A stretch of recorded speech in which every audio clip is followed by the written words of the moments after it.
Warning, the Curious Native podcast contains mature topics and themes that are intended for an older youth and adult audience. Viewer discretion is advised.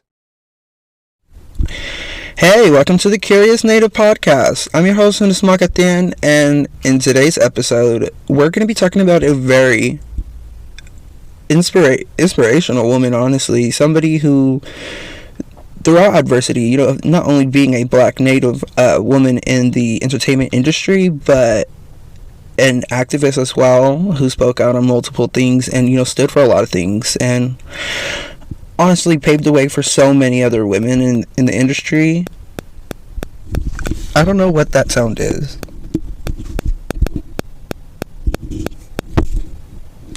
Okay, I fixed it. It's the freaking headphones. They're getting loose and it's fucking with shit.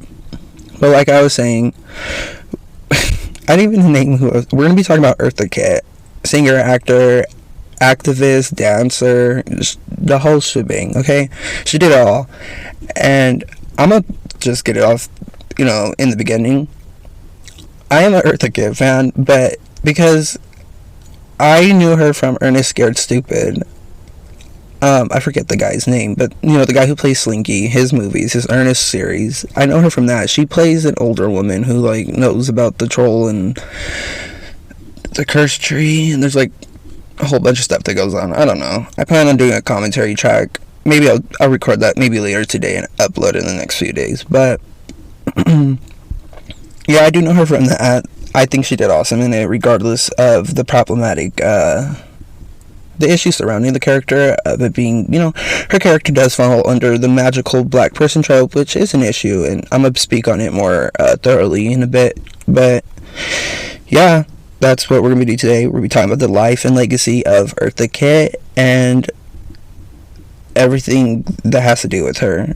Well, as much as I can fit into this episode. Like I mentioned, I have been gone for a minute. I've been gone for a while, and I've been doing family stuff. So today I'm just trying to dip my toes back in, and why not with an Indigenous Icons episode? I haven't done one in a long, long time. I think the last episode I did was about Martin Luther King? I believe it was about Martin Luther King. But, yeah, if you're interested in that, please keep on listening.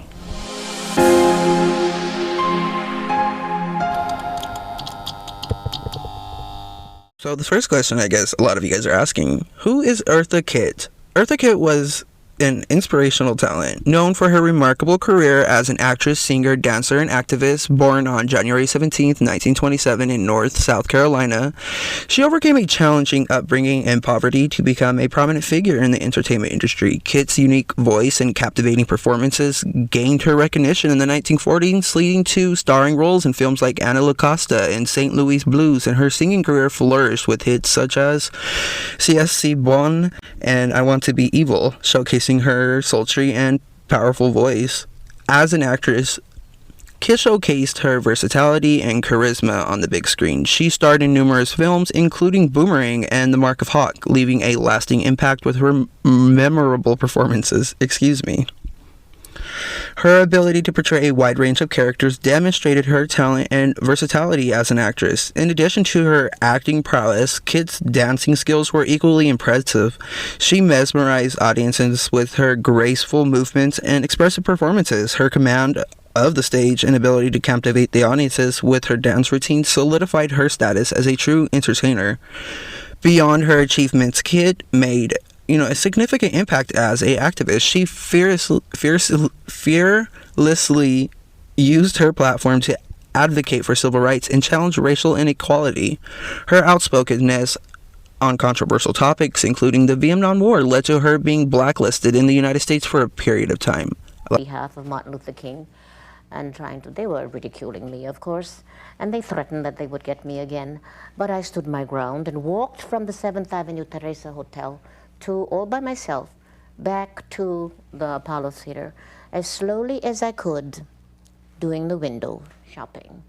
And no matter how many words they threw at me, I stood my grounds and no harm was done.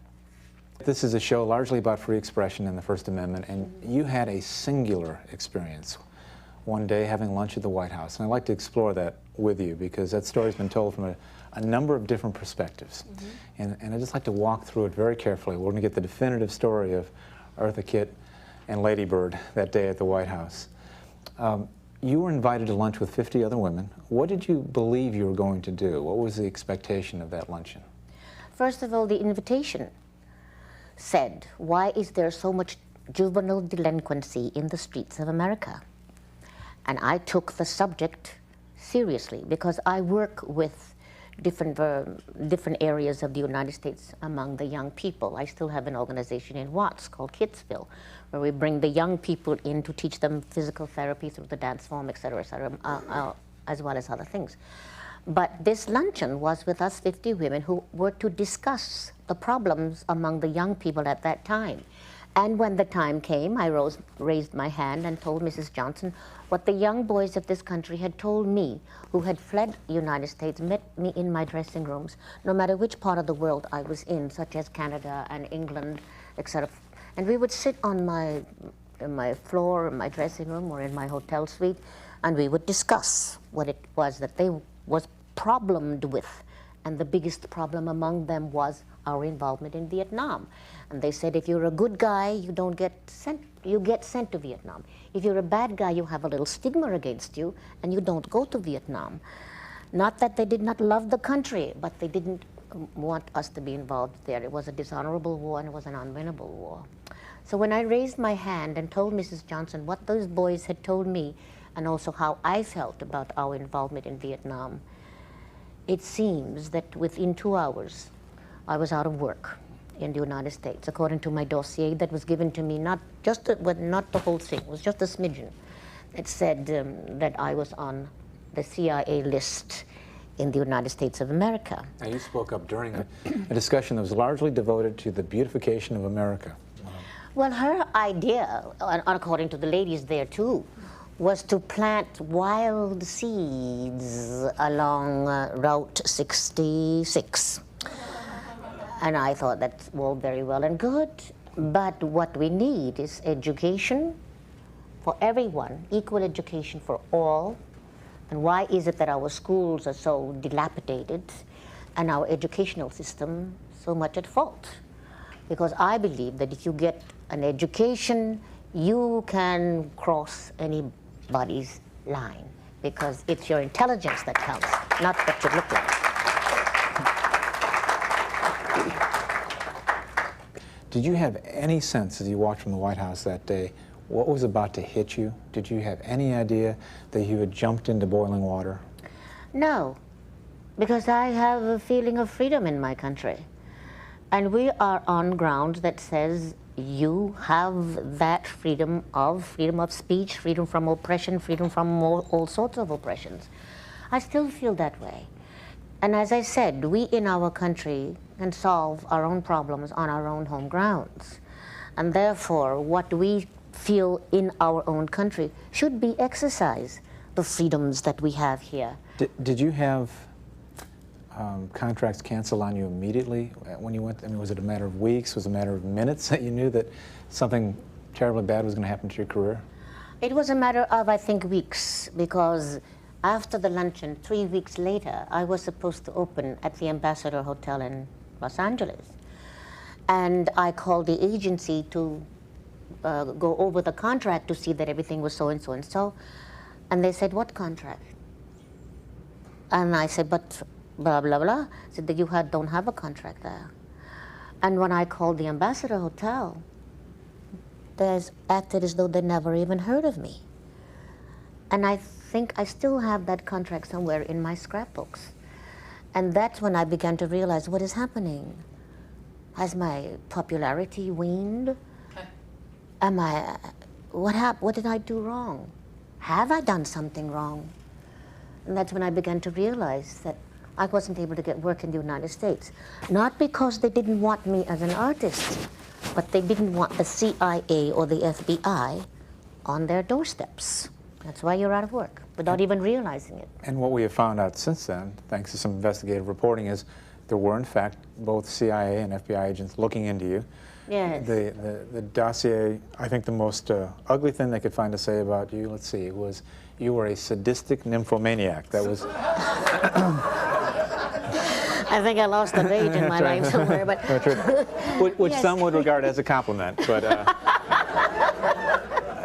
that was the ugly thing they asserted about you. And that's all they could come back with, because they're doing investigations behind your back and you don't even know it. And all you know is that you can't work and you don't know why. Nothing is ever explained to you. By all accounts, you spent about 11 years without stateside work. When did you know that the curtain was lifting, that you were in effect able to come back and work in the United States? When Jeffrey Holder called me, he flew to Los Angeles, and he came to my house in Beverly Hills and asked me if I would do Salim. Like, this is what I've talked about before with actresses and, you know, other people, especially, like, who was it that I talked about? Was it Buffy St. Marie? I believe she was also blacklisted. Like I've said, though, I've talked about many people who've done both acting and, you know, they're entertainers and they did activism and they get blacklisted for it. However, she continued to perform internationally, gaining recognition and admiration worldwide. Eartha Kitt's influence on the entertainment industry, particularly for black women, is immeasurable. As one of the first black women to achieve mainstream success, she broke barriers and paved the way for future generations. Her talent and activism and trailblazing spirit continues to inspire and empower artists today.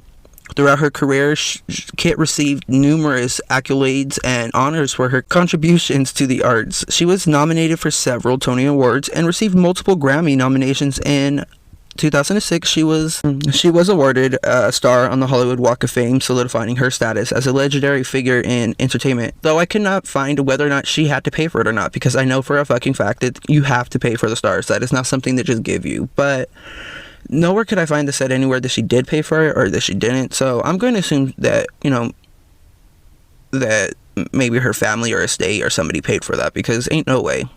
But it'd be awesome if it didn't, and it was just something that was there to honor her, because it's not much of an award if you have to pay for it. But I digress. Eartha Kitt's legacy extends far beyond her time on Earth. Her impact as an influential entertainer and activist will forever be remembered. I have no idea why I said beyond her time on Earth, making it sound like, I don't know, like she got beamed up or something. She remains an icon, inspiring generations of artists and continue to shape the landscape of the entertainment industry for black Native women. Now that you know who she is, some of the things she's done, and her career, what she's about, ya tú sabes, you know. Let's talk about her early life. Eartha Kitt was born on January 17th, 1927 in North South Carolina, United States. Her parents were of Native American, white, and African descent. I didn't go into much, I just white, because I will mention in a minute, but I don't have much respect for that man. Obviously, because of, you know, her skin color and who she is, she faced a lot of challenges. But Kitt's innate talent and determination, you know, fueled her desire to become an entertainer. From a young age, Kitt discovered her love for performing. She found inspiration in the music that she listened to and dances of her African American and Native American heritage. This early exposure to the arts sparked her passion and set her on a path towards a career in entertainment. Kitt's activism was deeply rooted in her personal experiences with racial discrimination and inequality. She fearlessly used her platform to advocate for rights, for civil rights, and she challenged societal norms. In the 1960s, she famously spoke out against the Vietnam War during a luncheon at the White House, which led her to being blacklisted in the United States for a period of time. Throughout her career, Kitt continued to fight for equality and justice. She participated in the 1963 March on Washington for Jobs and Freedom, standing alongside other prominent civil rights activists, some of whom I've talked about in this very series, so go listen to them. My Bayard Rustin episode and my Martin Luther King episode. Also, keep an eye out in the next few weeks, because we're something going on with that too. So, as she also advocated for LGBTQ rights plus women's rights, so that's awesome. Kitt's impact as an activist was not only limited to her words. She actively supported various organizations, including the NAACP and the Women's International League for Peace and Freedom. She used her influence to raise awareness and funds for causes close to her heart. Jesus. Despite facing backlash and adversity, Kitt remained steadfast in her commitment to speaking truth to power. Her activism, paired with her immense talent, made her an influential figure both in the entertainment industry and the fight for social justice. Eartha Kitt's legacy as an entertainer and activist continues to inspire and empower generations. Her fearlessness, resilience, unwavering dedication to equality have left an incredible mark on both the entertainment industry and the pursuit of social change. She will always be remembered as a trailblazer and a true icon. Like I mentioned about her father and stuff, Eartha Kitt's life was indeed marked by, her life was marked by a deeply devastating event from her conception. She was the result of an assault, which caused deep and emotional trauma that influenced, both her life negatively and positively. This traumatic event most certainly shaped her resilience and determination to overcome, all the shit she had to live throughout her life. Kitt's family history was intertwined with the painful legacy of colonization and slavery as well. Her ancestors endured the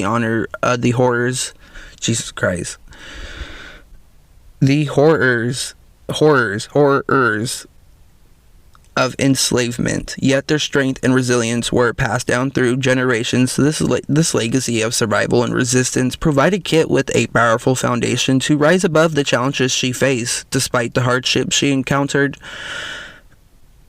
and endured, Kitt used her experiences as motivation to achieve great things. She became an acclaimed singer, actress, and dancer, captivating audiences with her talent and charisma. Her success in predominantly white industry shattered racial barriers and inspired Black women to pursue their dreams fearlessly. Kitt's impact as an inspiration for Black women cannot be overstated. Her unapologetic embrace of her Blackness challenged societal norms and beauty standards. She empowered Black women to love, celebrate, and honor their heritage, fostering a sense of pride and self-acceptance. Jesus Christ, y'all! I'm telling you, it's been a minute since I've been here, so I'm a bit rusty, not salty. Jesus. Beyond her artistic and social accomplishments, Kitt was a passionate advocate for civil rights. She fearlessly spoke out against racial injustice, using her platform to amplify the voices of marginalized communities. Her activism resonated with Black women in particular, who saw her as a powerful symbol of strength and resilience. Today, Eartha Kitt's legacy continues to inspire millions of Black women. Her life serves as a reminder that even in the face of trauma and adversity, one can rise above and create a lasting impact. She remains an icon of empowerment, encouraging Black Native women to embrace their power, pursue their dreams, and fight for equality. Now that you know some of her early life and a little bit about her and, what makes her her, I think let's get into her career as an actor. Her career as an actor, transitioning seamlessly from stage to screen, she had an incredible career. Her credited works included films like Anna Lucasta, like I said, 1958, St. Louis Blues, 1958, and Boomerang in 1992. On stage, she captivated audiences in productions like Mrs. Patterson and Timbuktu in 1978. However, it is important to note that she also had numerous uncredited roles throughout her career. Kitt's impact on the entertainment industry cannot be overstated, particularly for other Black Native women. She broke barriers and defied expectations, becoming one of the first Black women to achieve mainstream success in the entertainment industry. Her talent and charisma paved the way for future generations of Black Native women in the industry. Kitt's activism was another significant aspect of her legacy also. She fearlessly spoke out against racial injustice and was an advocate for civil rights. In 1968, she made headlines when she criticized the Vietnam War during a White House luncheon, which led to her decline in her career opportunities for a long time. honestly. Throughout her career, Kitt received numerous accolades, including 3 Emmy nominations and 2 Tony nominations. She won a Tony Award in 1978 for her role in Timbuktu and was honored with a star on the Hollywood Walk of Fame in 2013. Like I said, I don't know if it's much of an award or an honor if she had to pay for it, but I couldn't get the information, so I'm not gonna drag that out. Sadly, Eartha Kitt passed away on December 25th, 2008, but her impact continues to be felt. Her talent, resilience, and activism has left an incredible mark on the entertainment industry, inspiring generations of Black Native women to pursue their dreams and break down barriers. Eartha Kitt was not only a talented entertainer, but also, like I mentioned, an outspoken activist who actively participated in marches and protests. She used her platform to speak out against, like I said, racial injustices and inequalities. She criticized the Vietnam War in a luncheon. And honestly, Kitt's political and religious views have played a significant role in shaping her social views. She was known for her progressive and liberal beliefs. She was an advocate for civil rights, women's rights, and LGBTQ rights, which was groundbreaking for her time. Regarding her political and religious views, Kitt identified as a Democrat. She never necessarily said exactly what her religious beliefs were outright, but I'm gonna get into that in a minute. She supported progressive causes and often spoke out against conservative policies. So, yep, a liberal Democrat. In terms of her religious views, Kitt was known to have a spiritual and open-minded approach. She incorporated elements of various spiritual practices into her life, including aspects of Buddhism and New Age spirituality. And that's what I mean look who she marched with on the march of... oh my God. She was at the march with Martin Luther King and Bayard Rustin and all those people. That's like... I just feel like, especially with Buddhism, that was definitely, it impacted her social views and behavior. So, Kitt's support for the LGBTQ plus community was ahead of its time. In the 1980s, during the height of the AIDS crisis, she became one of the first public figures to openly support and advocate for those affected by the disease. She performed at numerous benefits and concerts and fundraisers to raise awareness and support for the LGBTQ plus community. Stupid notifications. Kitt's groundbreaking support for the LGBTQ plus community paved the way for future acceptance and understanding. She used her platform to challenge societal norms and promote inclusivity and equality. It is important to note that while Kitt's activism support for marginalized communities were significant, her personal political and religious views were not widely publicized or discussed in great detail. However, her actions and advocacy speak for volumes. Her actions and advocacy speak volumes about her dedication to societal justice and equality.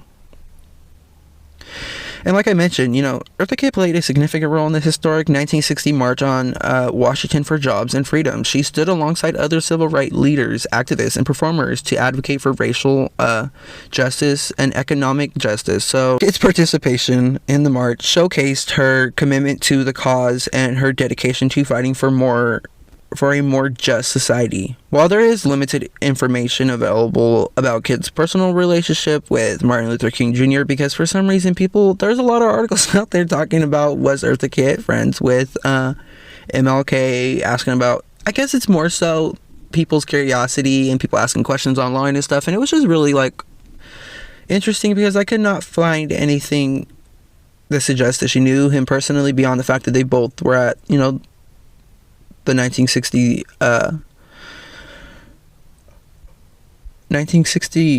I have the 1960s March on Washington for Jobs and Freedom. Why don't I have the exact date down? Well, she was at the March for Washington at Jobs and Freedom, so I think it was clear, where that was, where she's... it is known that she admired his work, and she shared a mutual respect with him. Kitt's presence at the March on Washington demonstrated her solidarity with King and his vision for equality, but beyond that, from my understanding, they did not know each other. So I'm gonna keep it pushing from that point.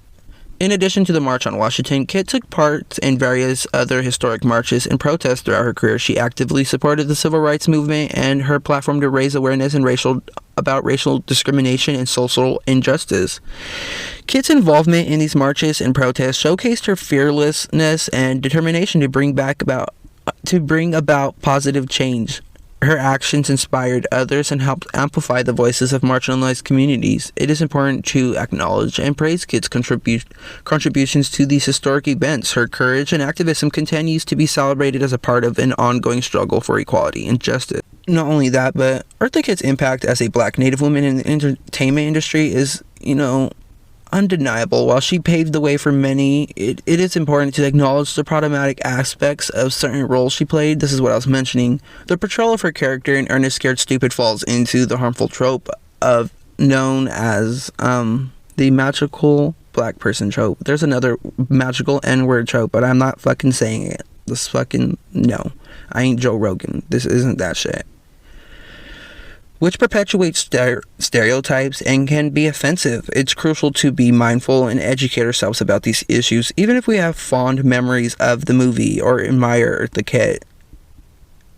As we grow older, we gain a deeper understanding of the complexities within the entertainment industry. It's important to have open conversations and educate others and promote more inclusive and accurate portrayals of diverse communities. By recognizing the problematic aspects of certain roles, we can appreciate Eartha Kitt's talent and legacy while also advocating for more authentic and respectful representation in media. It's a continuous learning process, and by being mindful and educated, we can contribute to positive change. Eartha Kitt's life and legacy as an actress, singer, dancer, and activist are truly remarkable. She not only left an incredible mark on the entertainment industry, but also paved the way for other Black Native women to follow in her footsteps. Her contributions were multifaceted and continue to inspire and empower generations as an actress.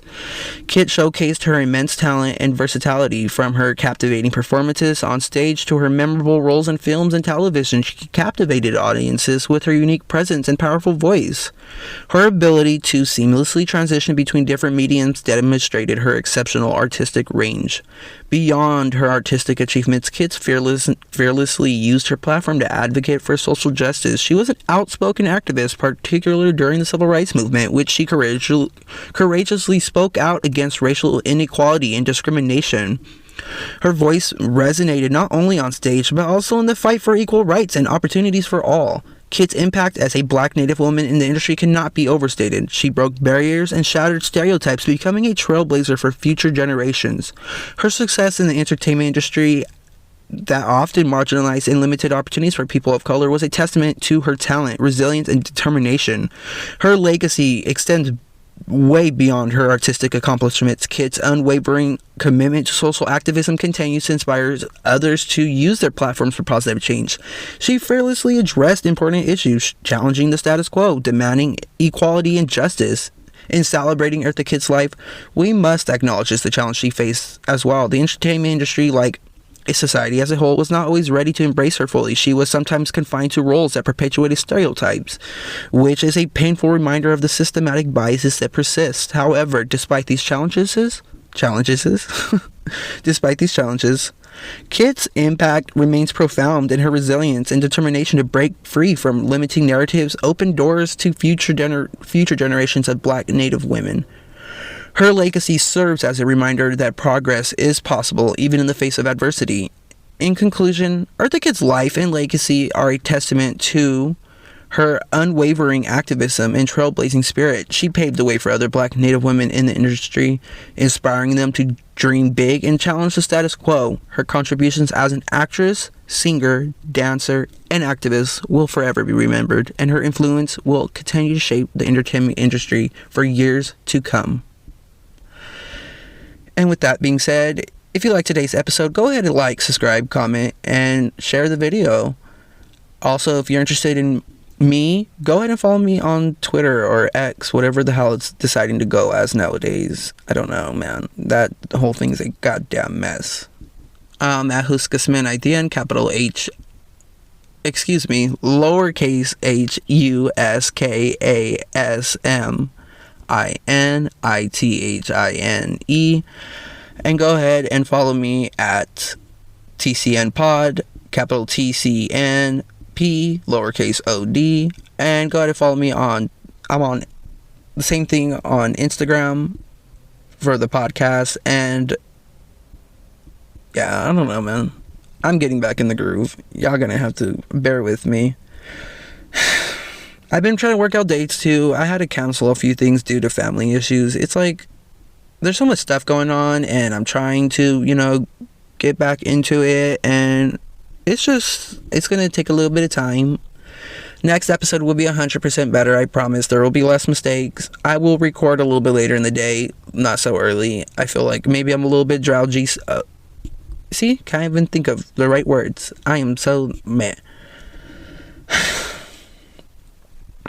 Not only am I dealing with all the family stuff, but sometimes social media is a lot too. That's why I took a break from the podcast for about a month. I just needed the time off.